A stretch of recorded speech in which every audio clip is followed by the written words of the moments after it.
Guys, this Reddit story has me wanting to check under every single piece of furniture in my house. Welcome back to Creepy Crochet and Creepypasta, a series where I crochet something creepy and talk about something even creepier. For today, we're going to hold the crochet. Thank you very much. Listen to this. This is from the Ask Reddit thread. What are some unexplainable events or phenomena that you've observed personally which made you go, what the F? I woke up from a nightmare and turned around to see my partner snuggling me. Her ear was twitching a little bit, but she looked peaceful, so I didn't want to wake her up. I rolled over onto my back and stared at the ceiling, trying to fall back asleep. To my horror, the bedroom door opened and my partner walked in. I just stared at her in the dark for several seconds and then said, "What the fuck?"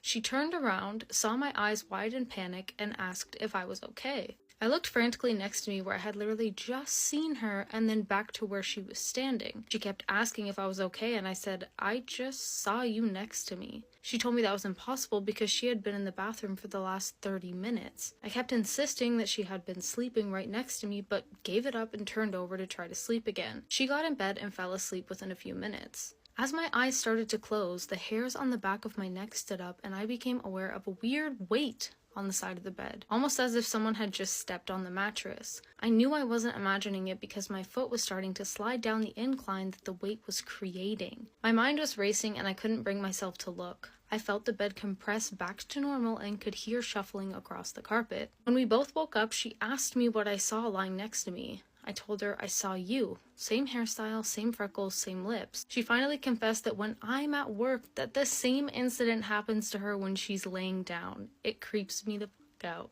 Okay, has this ever happened to any of you? Because this has happened to me.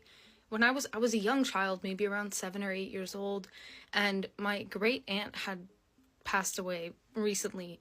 I was laying in bed and I have a brother. My mom would always go check on my brother and then check on me. She would sing to us, help us fall asleep. So one night I'm laying in bed like half asleep and I think that she comes in to check on me because I feel, like this guy described, like a weight at the foot of my bed, as if someone had sat down. And I stretched my leg to, go to poke who I thought was my mom with my foot, and there was nothing there but like a divot of like someone's butt, and it was freezing cold. Anyway, that's what this reminded me of. That's so creepy. Okay, let's read another one because now I'm spooked. One time when I was around the age of 10, my grandparents let me stay home alone while they took my siblings to watch a hockey game. I distinctly remember that I was home alone because it was the first time I was ever left alone, and I felt so cool for having the autonomy. The neighbor girl I hung out with, who was probably around the age of 8, was the only person there with me, so I wasn't completely alone, but we were only aware of the presence of both of us. We lived in a very small town where crime was practically non